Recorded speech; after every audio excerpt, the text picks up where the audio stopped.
ভাবো তো, এমন একজন মানুষ যে ছোটবেলায় পরীক্ষায় বারবার ফেল করত, চাকরির জন্য 30 বার আবেদন করেও প্রত্যাখ্যান হয়েছিল, এমনকি কেএফসিতেও তাকে নিতে চায়নি।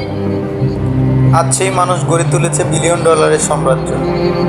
এটা কোনো সিনেমার গল্প না, এটা বাস্তব জ্যাকমার গল্প। 1964 সালে চীনে হ্যাংজুন শহরে জন্ম নেন জ্যাকমা। তার পরিবার ছিল খুবই সাধারণ। বাবা মা ট্রেডিশনাল মিউজিক ও স্টোরি টেলিং করতেন। ছোটবেলা থেকেই তিনি অন্যদের মতো ছিল না। তিনি পড়াশোনায় খুব ভালো ছিল না, বিশেষ করে গণিতে বারবার ফেল করতেন। স্কুলে অনেক সময় নিজেকে অন্যদের থেকে পিছিয়ে মনে করত। কিন্তু একটা জিনিস ছিল, তিনি শিখতে ভালোবাসতেন, বিশেষ করে ইংরেজি। জ্যাকমা প্রতিদিন সাইকেল চালিয়ে 70 থেকে 80 কিলোমিটার দূরে হোটেলে যেতেন। কেন জানো? বিদেশি পর্যটকদের সাথে ফ্রি কথা বলে ইংরেজি শিখতে, সেজন্য। তিনি 9 বছর ধরে এই কাজ করেন, একটাও টাকা নেন। একজন বিদেশি তাকে জ্যাক নাম দেন, সেখান থেকে জ্যাকমা নামটা জনপ্রিয় হয়। জ্যাকমা বিশ্ববিদ্যালয়ে ভর্তি হতে 3বার চেষ্টা করেন। প্রথমবার ফেল, দ্বিতীয়বার আবার ফেল, তৃতীয়বার অবশেষে সে ভর্তি হতে পারে। তিনি ভর্তি হন হ্যাংজুন নর্মাল ইউনিভার্সিটিতে এবং ইংলিশে গ্র্যাজুয়েশন করেন।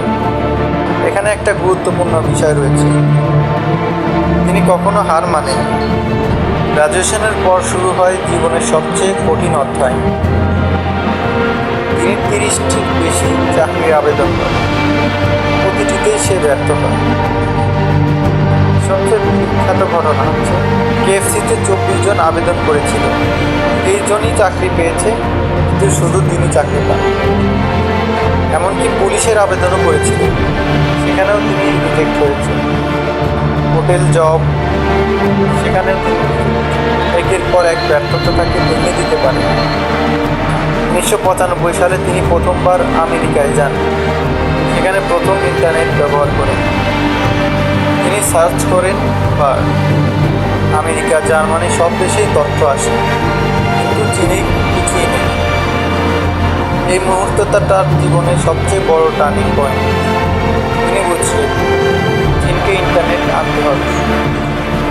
তিনি প্রথমে চায়না পেজ নামে একটি কোম্পানিতে শুরু করেন, কিন্তু সেটা সফল হয়। এখানেও তিনি ব্যর্থ হন, কিন্তু এই ব্যর্থতা তাকে শেখায় কীভাবে বড় কিছু করতে হয়। 1999 সালে নিজের ছোট অ্যাপার্টমেন্টে 17 জন বন্ধু নিয়ে শুরু করেন আলিবাবা গ্রুপ। শুরুতেই বড় কোনো ফান্ডিং ছিল না। অনেকেই বলেছিল এটাই ফেল, এটা আবার ফেল হবে, কেউ বিশ্বাস করেন, কিন্তু জ্যাকমা বিশ্বাস করেছিল। আলিবাবা ছোট ব্যবসায়ীদের জন্য একটা প্ল্যাটফর্ম হয়ে ওঠে। মানুষ অনলাইনের পণ্য বিক্রি করতে শুরু করে। চীনের ইকোনমিতে বড় পরিবর্তন আসে। পরবর্তীতে আলিবাবা এক্সপ্যান্ডস গ্লোবালিটি, লক্ষ লক্ষ ব্যবসায়ীর সাথে যুক্ত হন। 2014 সালে আলিবাবা বিশ্বের সবচেয়ে বড় আইপিও করে, নিউ ইয়র্ক স্টক এক্সচেঞ্জ তালিকাভুক্ত হয়, বিলিয়ন ডলার রেজ করে। জ্যাকমা হয়ে যান বিশ্বের অন্যতম ধনী ব্যক্তি। জ্যাকমা কখনো শুধু টাকার পেছনে ছোটেন। তার কিছু বিখ্যাত কথা ছিল, never give up, if you don't try how will you know, today is hard, tomorrow is worse, but the day after tomorrow is fun. কেন তিনি সবার থেকে আলাদা জানেন? তিনি কোডিং জানতেন না, বিজনেস ব্যাকগ্রাউন্ড ছিল না, খুব ইন্টেলিজেন্ট স্টুডেন্টও ছিল না, কিন্তু তার ছিল অসাধারণ ধৈর্য, বড় স্বপ্ন, ব্যর্থতা থেকে শেখার ক্ষমতা।